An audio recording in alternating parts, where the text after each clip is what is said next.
So, welcome to this week's episode of the Lovefly podcast. And today is a special. And we have three lovely humans with us today. We've got Emma, Jenna, and Joanne, who are from different parts of the world. And we're talking about the 30-day program. So, welcome, humans. Hi. Hello. Would you mind just sort of like just do a whiz around the virtual room and just sort of say, you know, where in the world you are, and just anything about yourself. Yeah, anything you think we'd like to know. While I drink some water. Who'd like to go first? I'll go first. So I'm Emma, and I live near Southampton, and I work as an executive PA for a CDO of our equipment company. I do all our HR, and I have flown quite a lot over the years, and then stopped flying, and then started again. So yeah, I did the BA Confident Fly program, and then I've done the Lovefly 30 days. Excellent. Thanks, Emma. Okay, shall I go next? Yeah, go for it. I'm Joanne. I live in Worcestershire in the Midlands of the UK. I'd never enjoyed flying at all throughout my life, and went for long periods without flying. I didn't fly at all as a child, which I think perhaps was part of it. And the first flight I ever went on, I was put on with my sister, without my parents. I say I didn't fly as a child. I was 12 by then, so I hadn't flown as a younger child. And they decided they'd send us out to Menorca to meet our grandparents on our own. And I think that probably didn't help me, although my sister loved it. I am a freelance professional musician by trade, so I'm quite happy to sit and perform in front of hundreds of people. It doesn't really bother me. I'd rather do that any day of the week in the past. So I did the Virgin Fearless Flyer course about 10 years ago, and then still tried to avoid flying, to be honest, and then did the 30-day program after using a lot of the other resources, and yeah, it was great. Okay, thanks, Joanne, and thanks for I wasn't aware. I don't think that you'd done the offline that fear program previously. So yeah, it was the one from Birmingham. It was the infamous one from Birmingham. I actually did strike with the lightning strike, yeah. And the lady who fell down the steps at the end, so we had ambulances and fire engines on the road. I'd forgotten about that bit, yeah. Yeah, but it was actually a good thing because it wasn't a big deal at all. Apart from the stair falling. Well, it was, yeah, maybe for that lady. Sorry, I shouldn't have said that. The lightning strike. Yeah, the lightning strike was a non-event. It was great, wasn't it? Is that it? Yeah. Yeah. Very disappointing and helpful in equal measure. Thank you. And Jenna? I'm Jenna, and I am from Columbus, Ohio, in the States. And I work in compliance. So I'm in marketing compliance currently at a large financial institution, global institution. And so, like, Joanne mentioned, I've also had a fear of flying for most of my life. I've flown multiple times, but have never enjoyed it. And for me, it's mostly the anticipatory anxiety. So the thinking about it, beforehand. And I had a pretty big trip that I took this year for a birthday. So decided that I didn't want to be fearful. I wanted to be able to actually be excited to go on vacation for like the first time ever. I've never been a person who's ever, been excited to go somewhere. I'm always worried about everything leading to it. So found the 30-day course, completed it, and it's been amazing. So okay, we'll get into that. Thank you. That's great to know. So okay, so why let's go with let's get a little bit of sort of a mini potted history of like what was your thing about flying, like what is it you didn't like, so Jenna's give us a bit of a hint about the anticipatory anxiety, but obviously there might be a bit more around going on as well that happens on the flight. I'm interested in kind of your individual reasons. Yeah, what your fear is based on, what it is you are worried is going to happen or not happen. You'd like to go first on that? Should we stick with the same order? All right, okay, we've got a pattern now. We know, don't we? Yeah. So when I was younger, I didn't fly till I was probably 12. And that was on a guide camp trip. So I didn't really know what to expect, but I was actually okay. And then I actually wanted to be a pilot when I was younger. And I was in the Air Cadets, and I did quite a lot of flying in the Air Cadets. So I flew chipmunks. And then we went in, like, we did 2 hours and 20 minutes of touch and goes in a VC-10. We went in a 111 and they practiced turning the engine off. And I did all of that when I was younger. And then gradually over the years, I just got worse and worse and worse with, like Jenna was saying, with the anticipatory anxiety of travel, really, but really bad with flying. And I gradually stopped flying completely in probably 2000. I think the last flight I did before I went back to flying was probably 2019, and I literally stopped completely. And my sister lives in France, so it's a bit of a pain not to be able to get there. Yeah, exactly. Yeah. So I can't remember what the question was. It's just so I had a big waffly bit off from me. It was around what was the cause, or what was Sorry, yeah, what was it based on? Yeah, I think the biggest trigger for me has always been turbulence. But initially it was just having absolutely no idea how the plane stayed in the air. And I remember sitting down talking to my grandpa about 20 years ago about it, because during the war he was in a reserved occupation and he repaired Spitfires and Lancaster bombers that were damaged. They came into Longbridge in Birmingham and he would repair them, and he was an engineer, and he explained about the air over the wings and all of that stuff.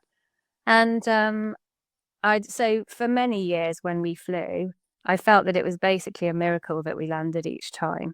And I would be very nervous before we went, but on the flight I would really struggle. So as we went down the tunnel to the plane, or when we walked across the runway and went up the steps, I would try not to look at anything on the plane, because I'd think I'm going to see something that's broken.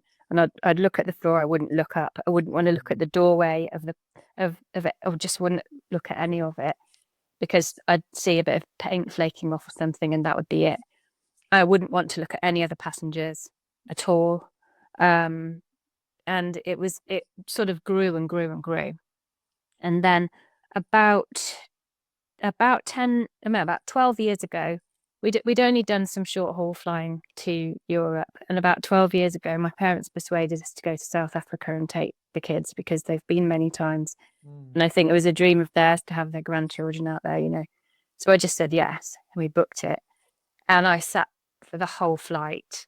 I couldn't watch anything. I couldn't eat anything. I couldn't do anything except take diazepam and drink wine, which is a very bad idea. It was bad. Yeah.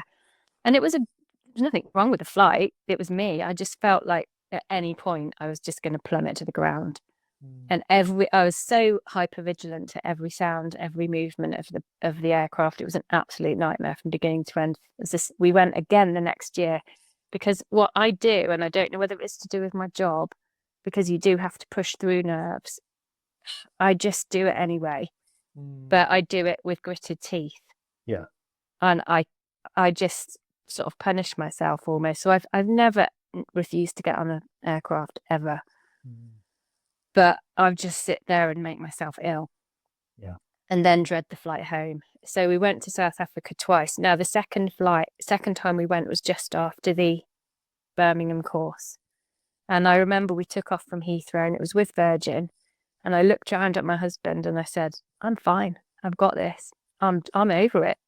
And of course we went over the bottom of Spain, had to fly through a weather system because we couldn't change altitude.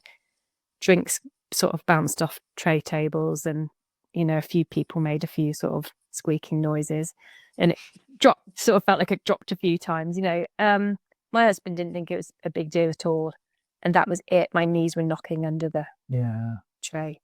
And then since then I've kind of just gone backwards, really, until the past sort of 2 or 3 years where I've really jumped into Lovefly. All right. Okay. Thanks for that. That's great. Jenna, could you tell us a little bit more? So you said you have the anticipatory anxiety, and don't know what that's based on, but also a little bit about what it is about the actual flight, perhaps, that you don't like, Wow. didn't like. So I mean, as long as I can remember, I've always been afraid to fly. Even, you know, being young, going on vacation with my family was never, I was always fearful. Even though my flights have always been fine. I've never had issues, never even had, a lot of turbulence. And so I think as I've gotten older, it's gotten worse. And I think for me, the lack of control, I like to have control over things. I like to, be able to anticipate things. If I needed to do something or take action, I want to have a plan, and when you're just kind of surrendering yourself to someone else and you're just like trusting them with your life, literally. And so, it's just been a challenge for me. Like Joanna said, I've never not gotten on a flight, but I have never enjoyed it. And I've never been able to just relax. And, you look around at other people that, don't seem fearful. And you're just like, I want to be like that. I want to be able to go and not worry, and to be able to make plans and be excited. And yeah, and I think a little claustrophobia as well. Like, I don't like enclosed spaces, and so the thought of being in a situation where you don't have control over the outcome, you can't make a quick exit. Those things are all. I think for a lot of people that's a triggering thing. So that's I'd say are my biggest fears, triggers. Okay, thank you. That's interesting. So I was wondering then, what made you? Now tell us a little bit about the stuff you've tried to help yourself. Obviously we'll get to the 30-day program, because that's part of your process. Because as you know, I always say it's part of the process. And Joanne may remember I said that would have said it on the Bowen course, that today should be part of a process. It's not a one-stop shop, although for some people it could be. I don't believe it is like one and done. So, and when people say, I went on your course and that was it, I'm like, what happened? So what happened during the break? I don't know about. So, because I think it's a gradual thing, So tell us, but we're going to reverse the order now. Is that right? We'll start with Jenna this time and then go back around the other way, just to confuse everyone. So, perhaps give us a flavour of some of the things that you've tried that are, whether you think they're helpful or not, but just as part of your process. Yeah. So really, my default was either medication or alcohol, to just mask it, really. Nothing. I did start therapy, not specifically for fear of flying, but just part of, my process the past couple of years. Like, so talk therapy has been helpful, and really is part of the overall psychology of things, and understanding, your fears, and, what's rational, what's not rational. And so that work has been very helpful in conjunction with this course. But yeah, really just masking and not addressing any of the root reasons. And that was part of seeking out something different, is I don't want to have to rely on those things. So. But do you mind if I ask, you said the sort of the talking therapy, was there a particular type that you're doing? Is because over here we call them things like CBT, or cognitive behavior, that sort of. Is that the type of thing you've been doing? Yep. Okay. There's a good evidence base for that. I know there are some of the pilot speakers, like what's his face? Tom Bunn's not a big fan of it. He did the Saw book. I don't know what he's got against it, but he doesn't seem to rate it. Whereas I think it's anything that helps people and it's got a good evidence base. Why not? Yeah, and you understand that a lot of, and you touch on this, Paul, in the 30-day course, Do I? It too, but your brain and your body try to protect you from a lot of things that they're afraid of. And that's a good thing. I mean, your body is functioning the way it's supposed to, but sometimes we've misappropriated the level of risk or the level of danger. And so that's, very helpful. Yeah. Okay. Thank you. I think we now go to Joanne. So what? Tell us some of the things you tried. So you've mentioned that you did the Virgin Flying Without Fear course back in Birmingham. I did that. I read the Alan Carr book, Oh yeah, which I found hilarious. It's very funny, and very useful. Especially the kind of consolidation at the back of the book's quite useful. Listening to the podcasts was a game changer for me, because I realized, as you say, it's a process, and I was looking before that for a quick fix. So what I would do is I'd have a flight coming up. I'd agree to go. I wouldn't think about it till about the week of the flight. Then the anxiety would kick in. Then I'd start, oh, where's the Alan Carr book? Read a bit of that, or listen to that, or and then get to the airport, have a massive glass of wine before I got on the plane. And if it was a 2 to 3 hour flight to Italy or somewhere, that's okay. Yeah. Because it's just wearing off. You're halfway through the flight at that point, so you're invested. And as soon as you hear the engines just go back a bit and the aircraft start to lower, that was like a huge release for me. Love landing. So I just kind of got through those short flights, but that strategy does not work if you're doing 12 hours. No. Because I can't sustain. That's a lot of wine. Yeah, I can't do that. I mean, that Cape Town flight I was telling you about, where I drank wine, and the Virgin crew were just lovely with me, and they kept bringing me mugs of tea and their staff mugs and stuff. They were just so nice. And I saw one of the pilots at the in the middle part of the aircraft where you can go and get drinks, and he said, oh, it's all right, it just flaps its wings, it's fine.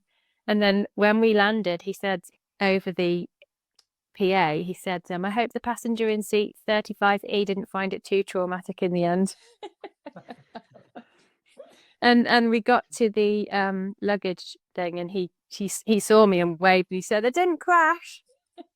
So they were just hilarious, brilliant. But once I'm on the ground, I'd sort of have this huge perspective and like, yeah, of course it was safe. What on earth was I worried about? It's like almost going into another like world in your head, that you fall down this rabbit hole where nothing makes sense and you can't grab onto anything, and none of the facts that you've learned actually give you any kind of relief from the anxiety. So the reason I signed up for the 30-day program was because I realized I can't just wait until the week of the flight and forget about flying for the rest of the time, because that's not going to work. So I put down my sort of success, and I'm not saying that I'm the full finished article yet, because I'm not, but my success and my being able to fly a lot more comfortably is down to the fact that I have just drip fed this information constantly. I've re-listened to so many of those podcasts. Dave Mabbett's one absolutely really helped me. Steve Bullock, Emma Henderson, all the pilots particularly, I really like the factual stuff. Yeah. So yeah, that's You've done a lot. That's good. You have to. I think you have to. Yeah. Especially if you're predisposed to be anxious, which I am, and I have had anxiety about other things in life. So you kind of have to accept that you're perhaps misinterpreting things, quite a lot. And I got Paul in my pocket for Australia, and on the first flight it was turbulence. So I went to play the turbulence one, and I hadn't downloaded it properly, and it wouldn't play. Oh no. And then on the way back, I sorted it out when I was in Australia, and on the way back we experienced a lot more turbulence, and I listened to that a couple of times, and it was like taking 2 Valium. Amazing. You should bottle it. So that was really, really useful to me as well, alongside the 30-day program. Oh, thank you. Emma, what's your process been? So I'd got really bad and stopped flying completely. I mean, I didn't used to be able to even I think the last flight I did before I stopped flying, I went with my sister, and I literally couldn't even talk. I literally couldn't speak. I just was in a tunnel, and that was it. I couldn't deal with anything around me. And that's really, and then we went into COVID, and then I thought, oh, you know, really need to do something about this. And then after COVID, I met my boyfriend, and he really wanted to, you know, go places and travel. And like Jenna said, I just wanted to be one of those people that could actually enjoy it, because, you know, booking a holiday should be exciting, and then you just dread it. So I booked on the British Airways Flying with Confidence course and did that in March 22. And before that, I tried taking diazepam, and it never did anything. And I tried hypnotherapy, and that worked probably for one flight and then just wore off. So I did the BA course, and that was a bit of a game changer for me. That did really help. And that's when I started flying again. And then after that, I think I just thought, right, I've just got to keep flying, keep watching stuff on Instagram and Facebook, and just, I live on the flight path for Southampton, so I see planes literally all the time, every day. So yeah. And then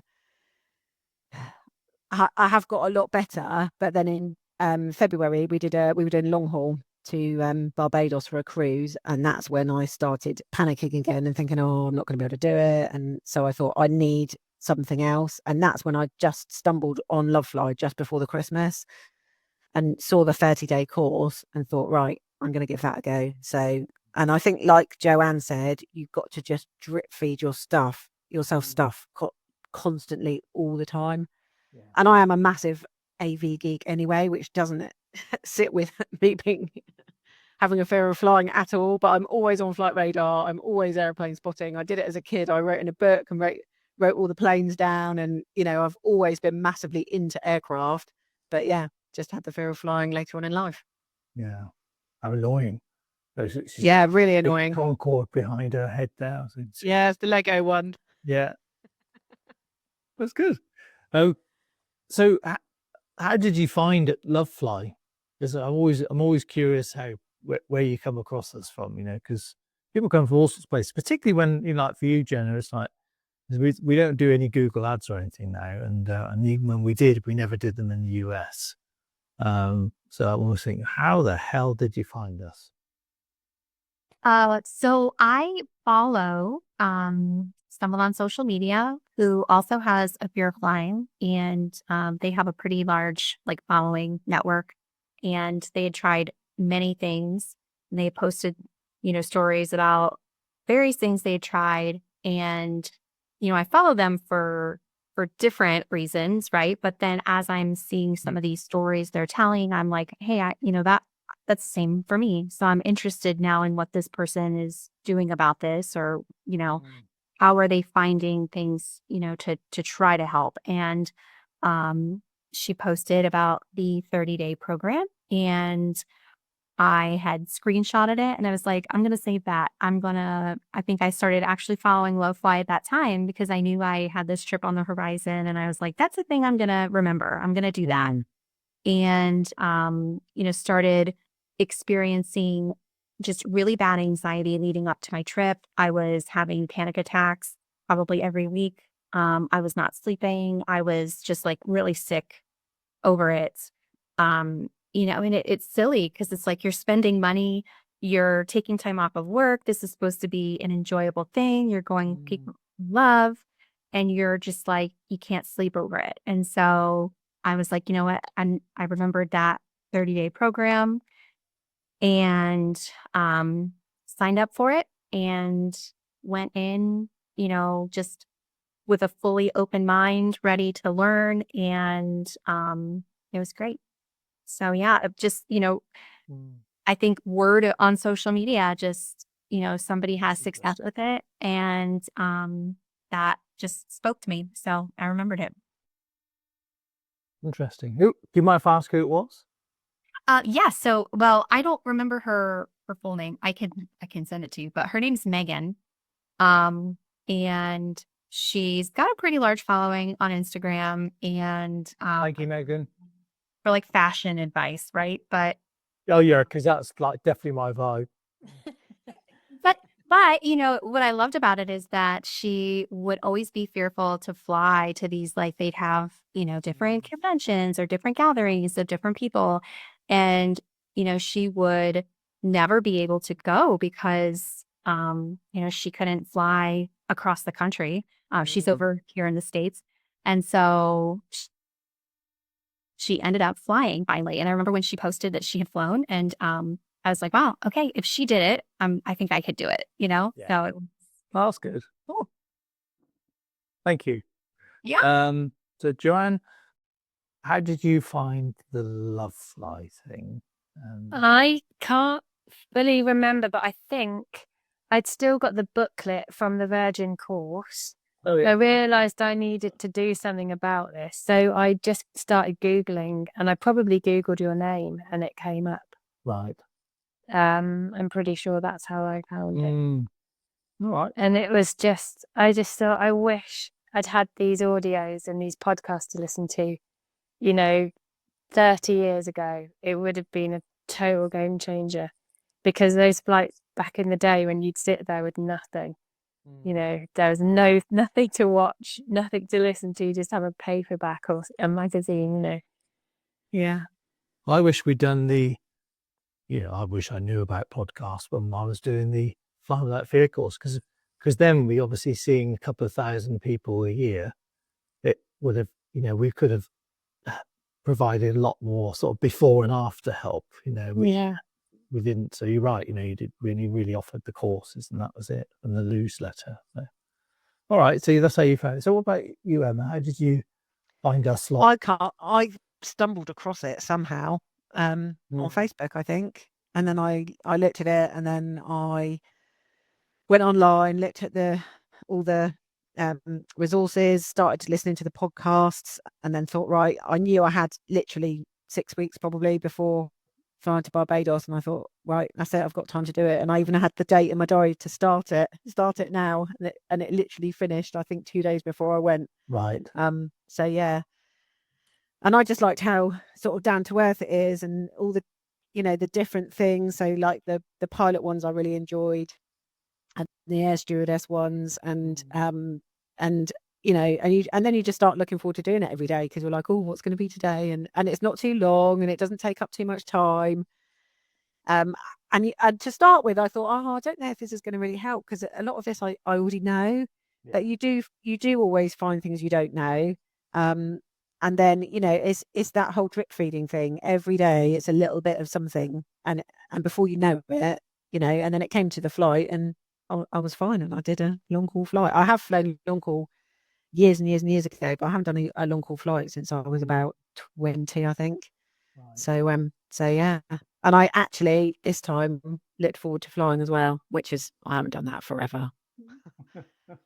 That's great, isn't it? When you can you can talk like that.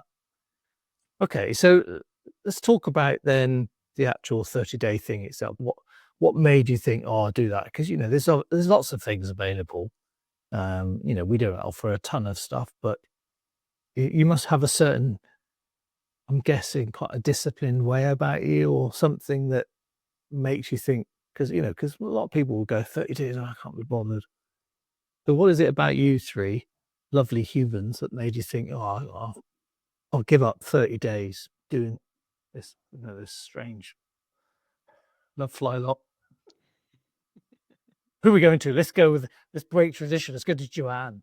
Oh, yeah. Yeah. Yeah. I think that it is that discipline. I needed someone to take charge and go, this is what you've got to do every day. I needed someone to be in my inbox going, there, do that. Because otherwise you can think, I should listen to a podcast every day, or I should remind myself of this every day. But actually, and a lot of it, like Emma said, I knew a lot of it. But what I've realised is you can know it, but do you believe it? Because if you don't believe it, you're wasting a lot of time. And that has really sunk into my brain on the return leg from Australia back to home, when I just initially freaked out a bit about turbulence coming out of Sydney. The takeoff out of Sydney was a little bit bumpy. In And I think it's probably the bumpiest takeoff I've ever done. My husband said the same, and he's never bothered. He wasn't bothered. He wasn't scared. But I think, and I did lose it for a bit. I was really shaky, felt very, very anxious. And then I got to Singapore knowing I had 13 hours to get home, and thought, what the hell is the point in all this stuff you've done, the 30-day program, the hours and hours of podcasts, because I drive a lot around the country for work, so I listen to hours of them. The course, reading the book. What's the point of doing it all if you're not even going to believe it when you're in the situation? Why did you bother? And I kind of gave myself a mental slap round the face. Said, you need to actually believe what you've learned, otherwise don't do it. Don't put yourself through it if you're not going to believe what you've learned. And so I think it's that repetition and reinforcement. And when I'm teaching students, I know that they need to repeat something literally hundreds of times for it to sink in to their long-term memory.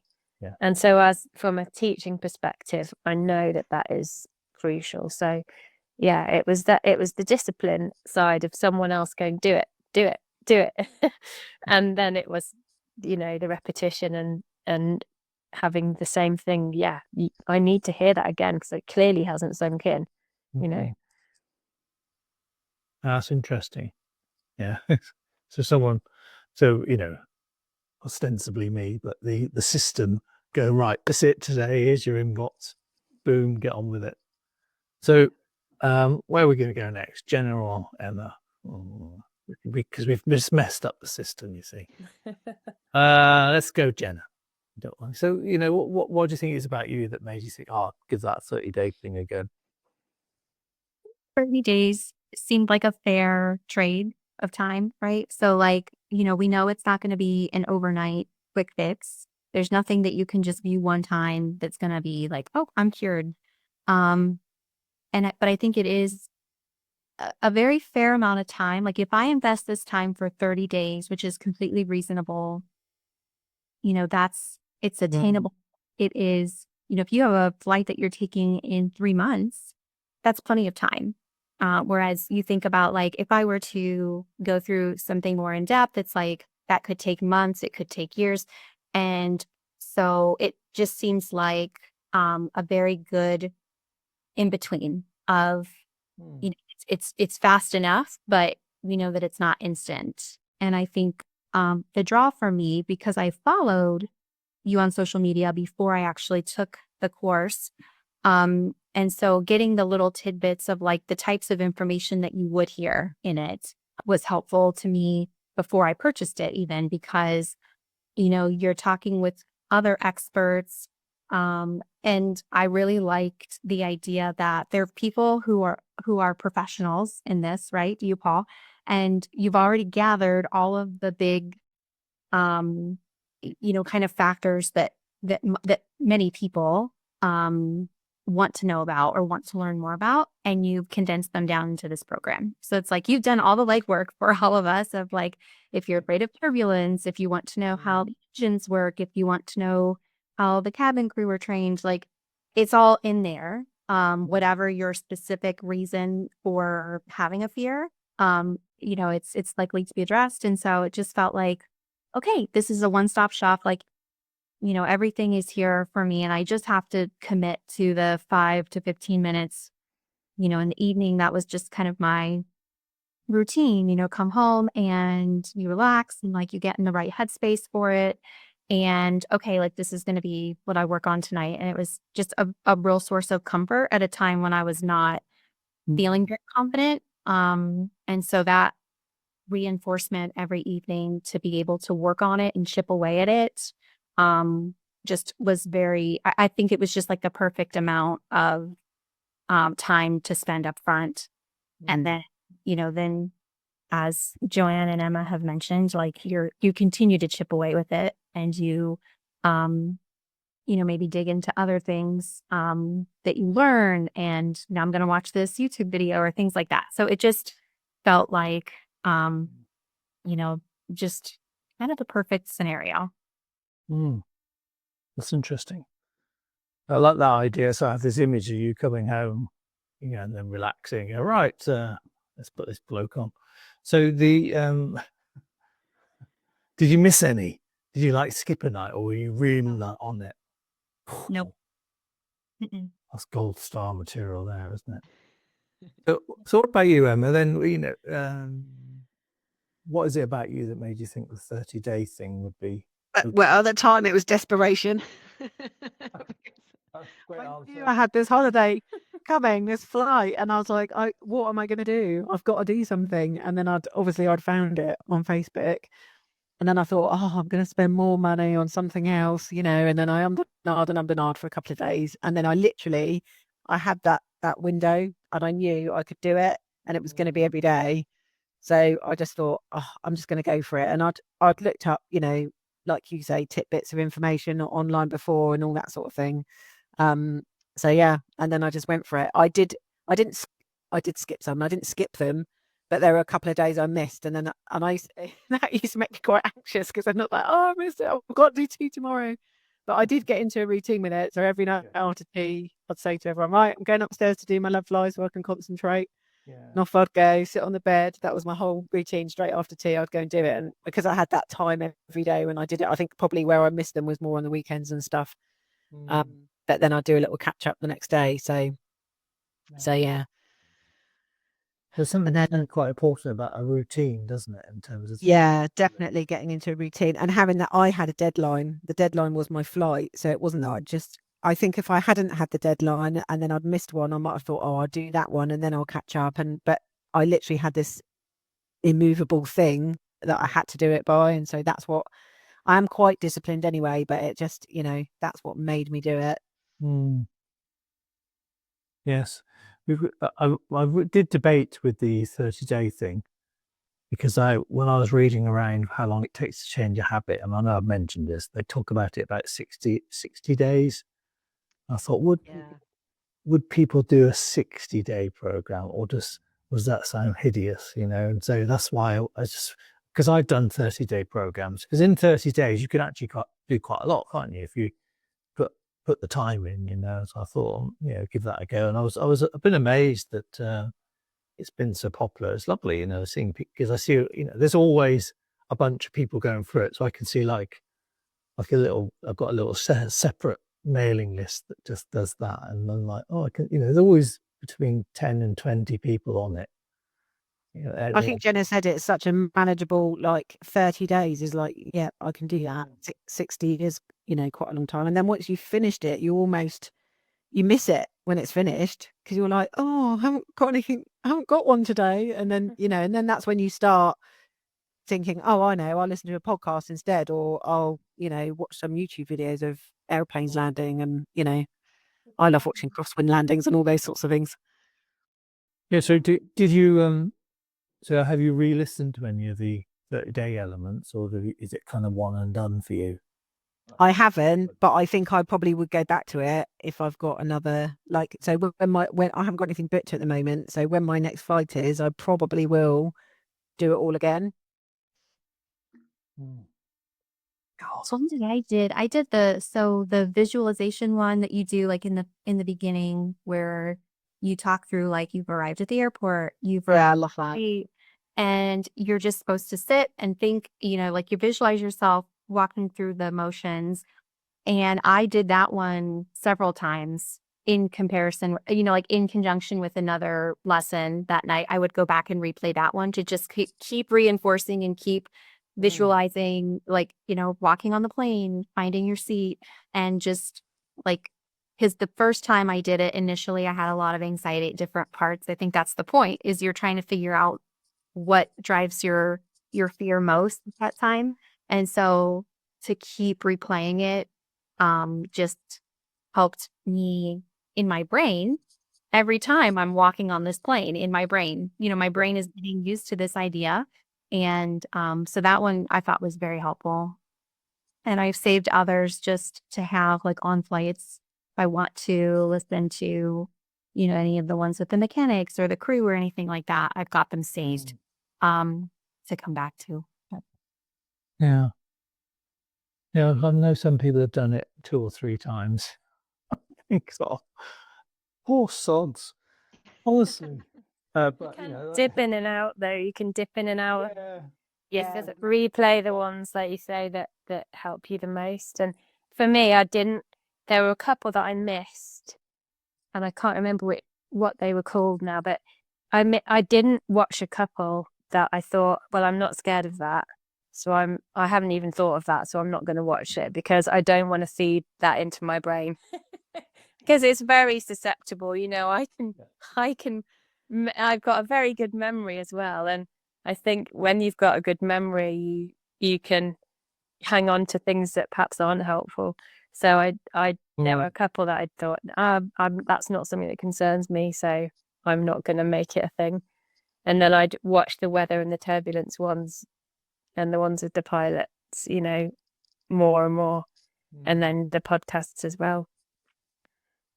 Yeah, because sometimes people have said to me, if I'm listening to the podcast, what's the value of going through a 30-day program? And I normally say, well, it's cheap, and what have you got to lose? 50 quid, or like about $60. So what's the worst that's going to happen? But we spend that on petrol and not even think about it. Well, it's a lot. It's had a much greater impact on me than the Fearless Flyer course with Virgin, which was really good. It was a good day, and I learned a lot from it. But as a long-term solution, you can't go back and replay that one. It's just gone. It's great in that day and maybe for that next flight, but then it's gone. Whereas with this, it's like having that course at your fingertips and cherry picking the bits that really have resonated with you. That's a great phrase, Joanne. Isn't it? But your marketing slogan, have a course at your fingertips. Yeah, well, it's true. It's true, On beyond that, have that little phrase. Oh, brilliant. There was a couple of something I wanted to ask you. It popped into my head, then it's gone.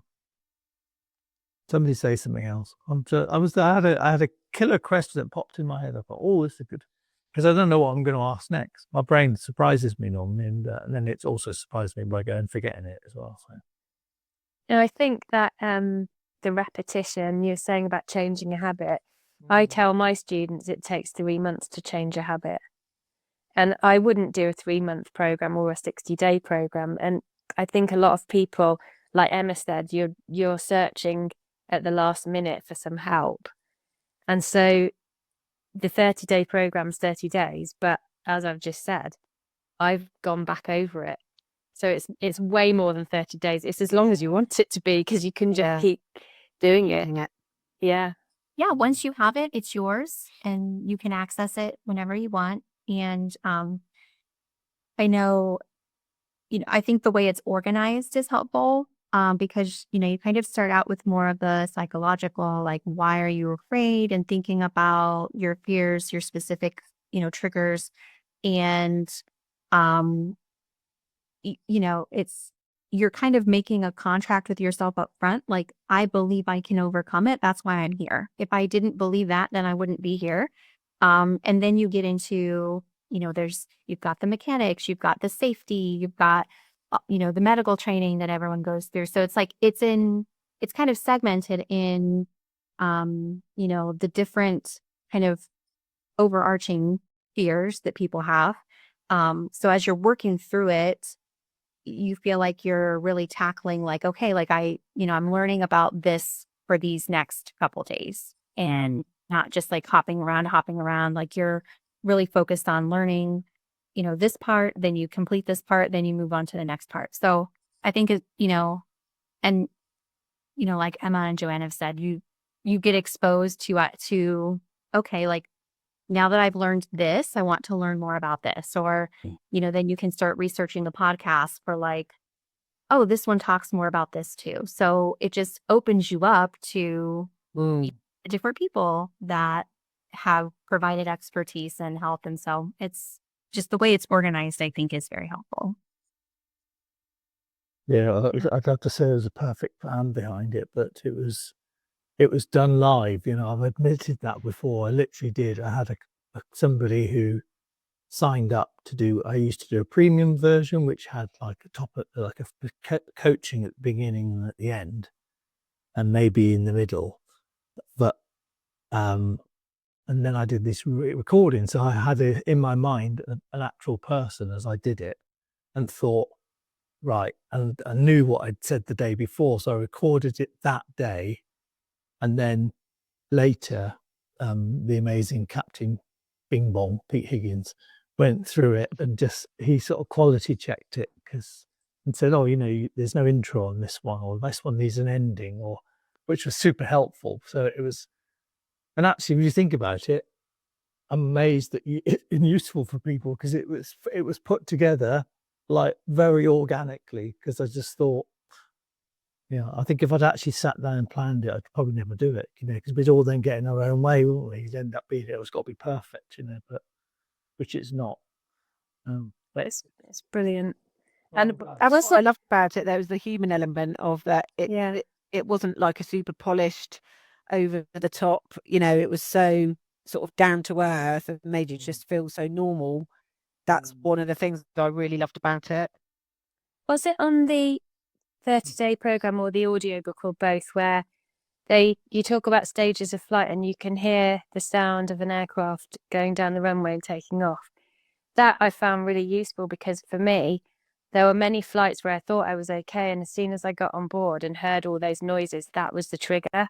Yeah. And so what I used to do is I'd be driving my car and I would play that over and over again and turn it right up on the car. So the car was like, his fingers were shaking. So I was going to try and desensitize myself to the noise, because the noise is really overwhelming, isn't it? If you haven't flown for ages, you get on, you forget how noisy it is. Yeah. And that sound was really helped me as well. Yeah. It's great. I was thinking, because I flew last week. I was when I said I went to Alabama, and I was on this like twin engined aircraft, and the engines are massive now, aren't they? And it was I can't tell you what, I think it was an Airbus going out and a Boeing coming back. I don't know. I mean, I'm really not interested there. I just love the sound of them. I don't have to research it and think, oh, it's one of those, because I just think, well, it's an aircraft. It's pointing in the right direction. I'll get on it. And but the thing I found really reassuring is the noise. I was sat right next to the engines, and I thought, well, that's, there's something, isn't it? You think, crikey, there's all that power there holding us up, helping to hold us up. I just thought maybe I listened to it, maybe with a sort of like a nervous flyer's hat on, thinking, okay, what would they make of this? And I'm watching the cabin crew, and then listening to the PAs and thinking, and we got into the US.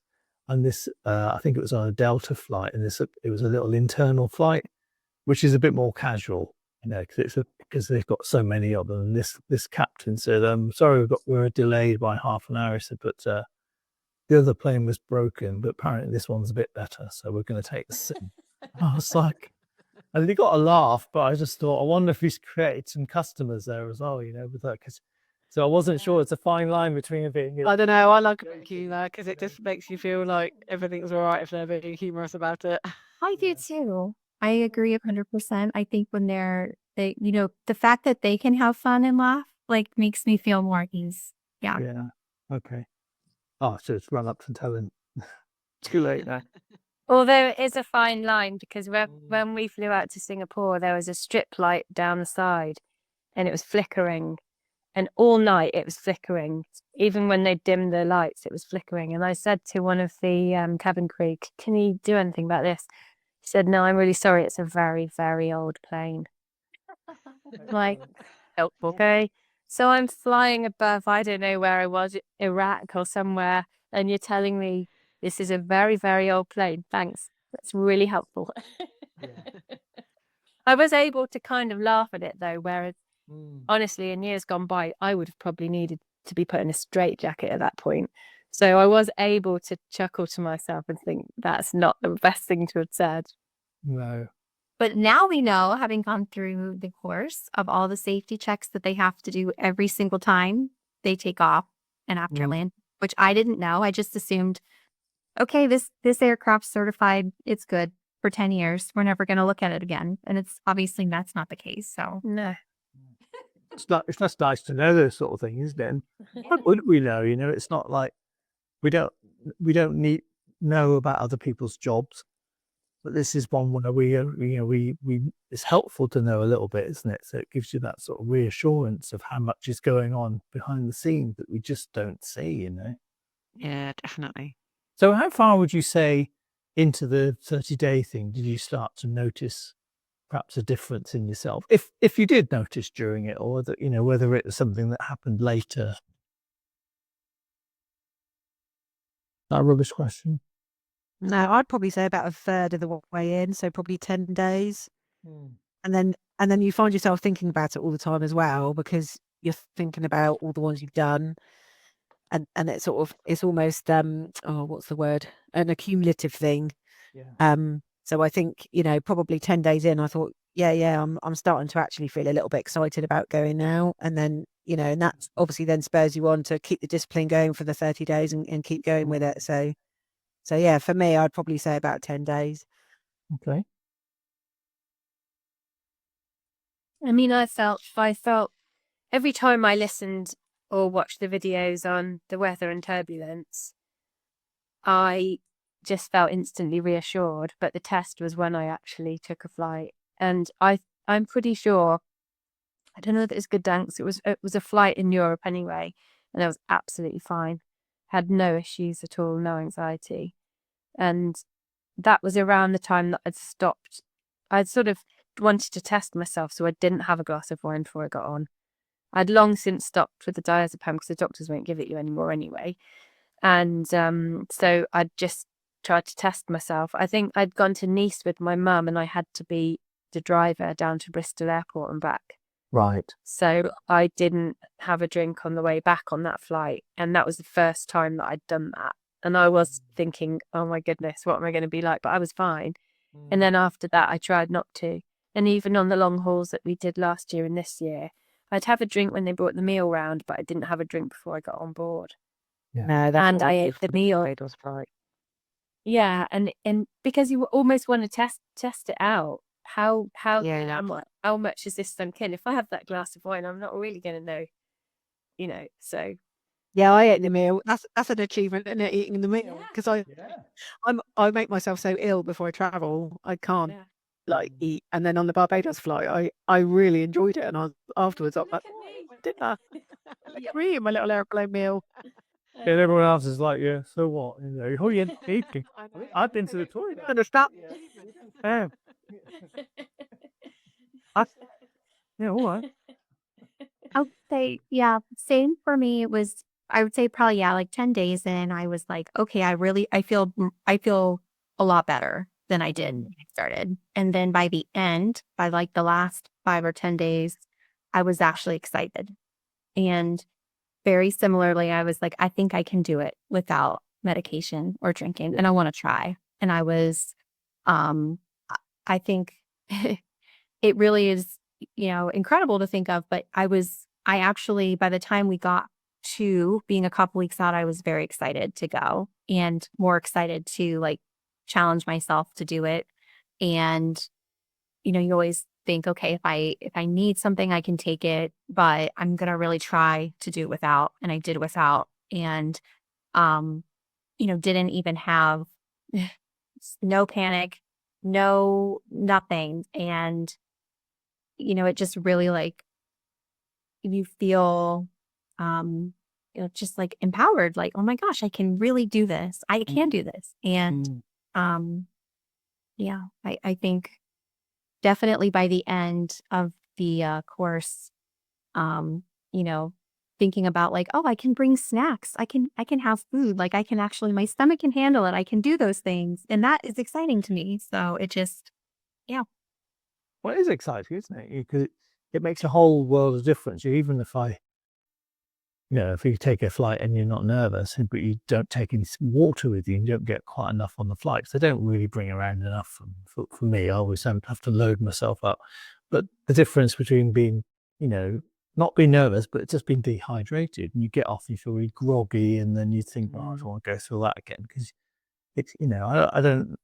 Because we had a chap on one of the early podcasts who used to say there's no such thing as jet lag. Do you remember the guy who the world's most traveled. Oh, yeah. Yeah, and he says, "No, Jen," I said, "It's just you've just been traveling. You've done 12 hours of traveling. You'd be knackered no matter what you're on. If it was a coach, a train, and so then you just." And I thought that's quite an interesting way to look at it, because I thought we don't do that sort of thing, do you? Would never sort of go sit somewhere for 12 hours. I know I've said that, banged on about that many times, but okay. So thank you very much for that and your kind words. It does mean a lot to know where it lands with people. Somebody wrote a message recently and said, "You'll never meet us, but thank you for recording this particular thing," or whatever. And you think, yeah, I guess I don't think like that. We're just happy that it's out there and people getting something from it. And we wanted to put it together so people could access it like you, and in a way that's hopefully helpful. And probably selfishly, that's what worked for me when I've done programs like this. I thought, 30 days didn't seem too hideous. It's like sort of doable, isn't it? So I'm glad you said similar. Because you could have come on here and said, yes, well, actually, it was too long. Yeah. Thankfully, you did. So maybe somebody who's listening now and thinking, not in a sort of like salesy way, but just like, why should someone consider it? What would it be about them, their fear or personality or whatever, that might make it suitable for them based on your experience? Well, I would say that the constant drip feeding through that 30 days is the game changer, because we always look for a quick fix, especially when you're in that moment feeling anxious. You just want it to go away. Yeah. And so having that 30 days is like doing a course of, a day course 30 times in a lot of ways, but then you've still got it to look at later on. And you might find, like I did, that certain things really, really stick in your brain afterwards, and you'll repeat it to yourself without even having to watch it. And also it covers things that maybe were a hidden anxiety that you'd sort of not, like I was saying earlier, with me, I used to walk onto the aircraft and try not to look at anything or anybody. Yeah. And one of the things that really helped me with that was the security that we don't know about, and how the luggage is kind of screened and how we're all screened. We don't even know. So all that stuff, that it was just a background anxiety. The main one for me has always been the weather and the turbulence. Yeah. But you might find that it unpicks other things that are holding you back, while it's your main obvious fears. Because it's very thorough, so you don't leave any stone unturned, really. So, yeah. Thank you. Yeah. I thought all that afterwards. It's interesting you said that, because I always think about, I should have put that in, but it's nice to know. Yeah. So sorry. Yeah. Interrupted. Thanks, Joanne. Anybody else? Like, what would you say that to convince them, like, give it a go? What would need? So we've got this sort of like consistent drip by drip sort of thing, little and often type idea going on. Yeah. I think just, oh no, go on, you go, Jenna. As I've talked to people about it, people have asked me, what did you do? And I've told people about it. And I am hearing a lot more from people who I would have never known that they maybe don't think they have a fear. They never thought they had a fear, but they don't maybe love it. They don't love to fly. And I've heard that from a lot of people who have expressed interest in just like, I would love to learn more about just how planes work and how everything works behind the scenes. So I think, definitely helpful if you do have a fear, even if you don't feel fearful, but you just feel there's a lot you don't know. It covers so much. To Joanne's point, there were things that I would have never even thought to like research or check, because I didn't even know that it was a fear or an unknown that I didn't have until I did it. And then now it's like stuck with me, and things you repeat to yourself, and it really is very thorough, and it does address a lot of different topics. So even if, myself, I'm not super fearful of turbulence, but there's so many other things that it talks about. So it's really, no matter what your specific trigger is, you're likely to find something very helpful that's going to stick with you for a long time. Gosh. As we say in Britain, gosh. Good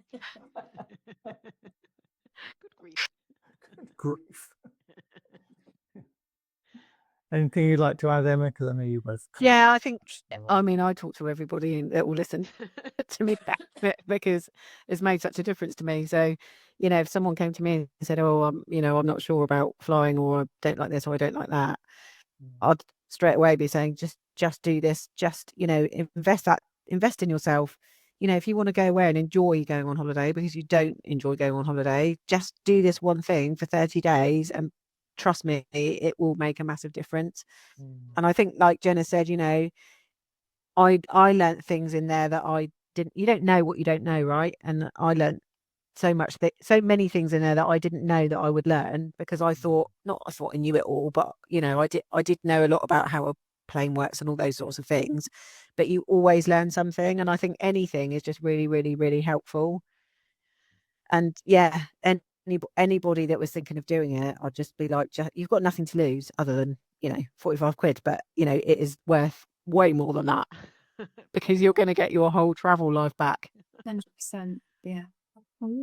Yeah, that's a good way to look at it, isn't it? It's like, Paul's going to put the price up now. Well, funny enough, we've been working on another version for over a year. And we mentioned it foolishly a while back, but it's just not been ready. And when I listen to what you say about this, I just think, maybe we shouldn't bother. But there was things that we'd missed out. So we've got a bit more psychological stuff in the new one, but try not to lose the good bits of like what people have liked. But it's hard to know because it's different things for different people, isn't it? So some people say, oh, I like that thing, that quiz you did, or I like the visualization, like Jenna said, and you just think, gosh, if you sort of forget what's in there, really. So it's really nice, and I feel very, very humbled by the things you said, and very grateful to you and everybody else that has bought it. And I have to just not think about it. So when I see a little sale come through during the day or something, I don't associate what people have bought, so, but I am very, very grateful. What they're going to gain from it, when that sale pings, you literally changing someone's life, probably. Yeah. That's a real human who's going to get their freedom back, and just the opportunities that will be available to them because they're not afraid anymore. And I will also say that I do feel like it's from a very compassionate place, of learning, and not dismissive. So, sometimes people can be dismissive if you tell them you're afraid. There's no reason to be afraid. Why are you afraid?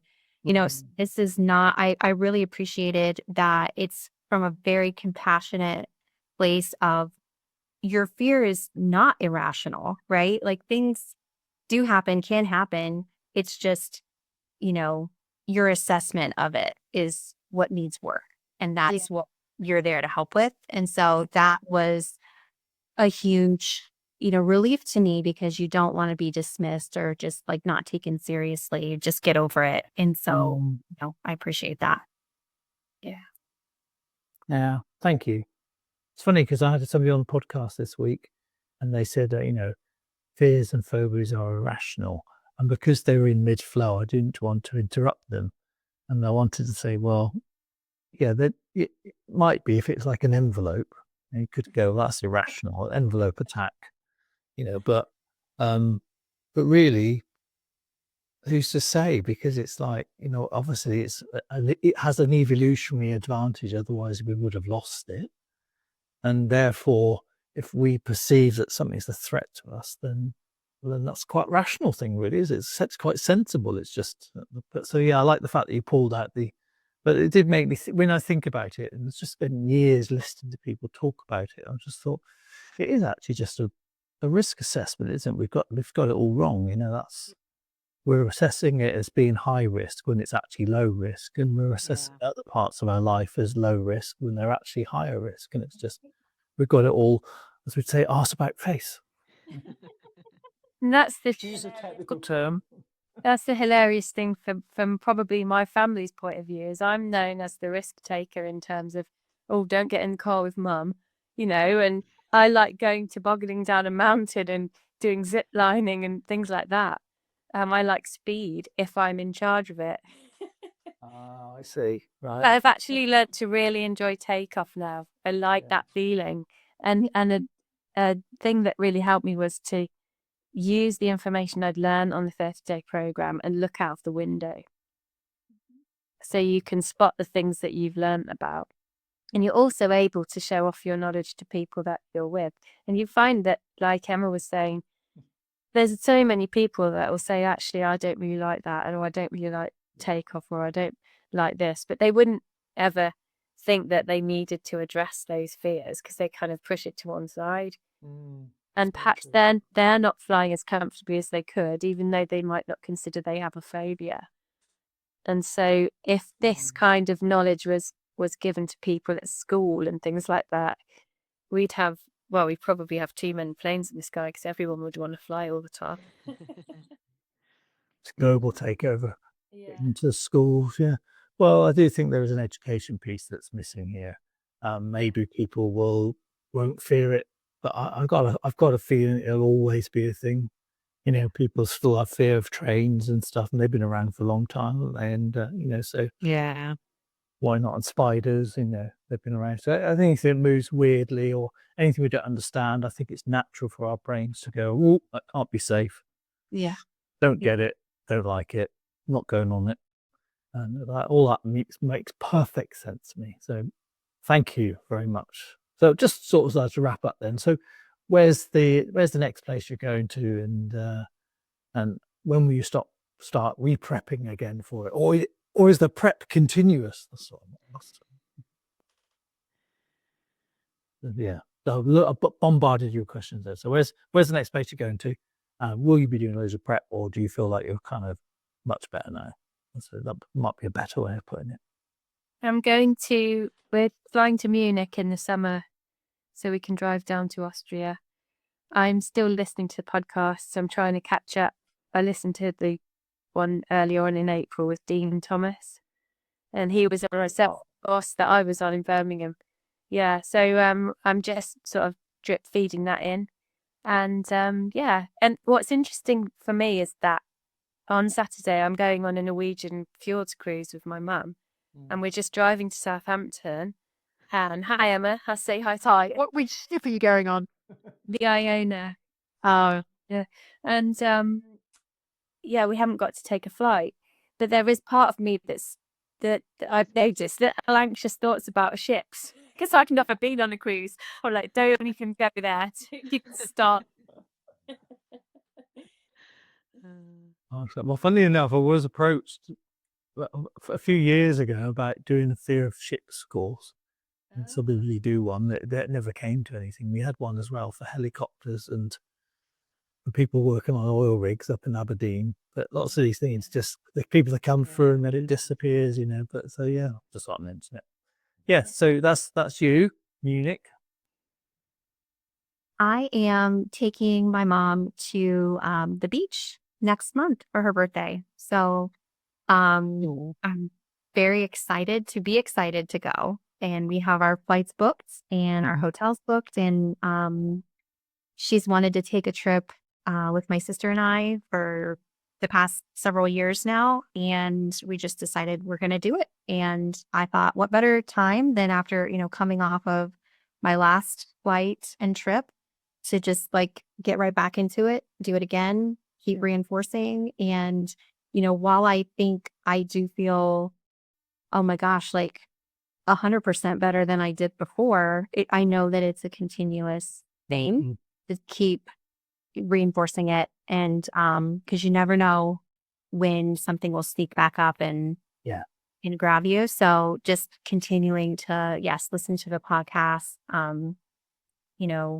continuing to just take those doses of snippets of videos and things. And so, but just also not like, okay, I did it and now I'm going to be done again for the next 5 years. Like I'm trying to, plan to fly periodically to just keep myself exposed to it. Good. Thanks, Gemma. And for you, Emma? So we haven't got anything booked until September next year when we're going to Crete for my nephew's wedding. But I'll definitely need to fly before then because I feel like there's too long a gap. I've tried since my BA course to fly twice a year at least. So I need to get something booked, even if it's just a cheapie somewhere, just for the sake of, taking a flight somewhere really, or maybe pop out and see my sister. So yeah, but I'll definitely fly before then. Yeah, I think it's important. I forgot I hadn't been to an airport for a while, and I just forget how noisy they are and all that. So I think it's quite busy, aren't they? It's like a stimulus over, isn't it? So I think it's important to keep up the practice a bit, But otherwise, it'd be like, oh, it's all such a shock when you go in, isn't it? Well, thank you so much for giving so much of your time today, this afternoon, this evening. Very, very grateful. And thank you for being graduates of the 30-day program and coming on and giving you time out to talk about it.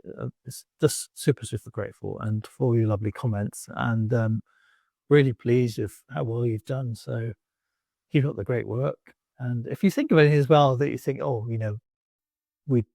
could you put this in the program or something like that, we can always slip some specials in. So if anything occurs to you, afterwards, do let us know. But I just want to say, super, super grateful. And thank you for coming on. Thank you for having me. All properly. Yes. Let me press the stop the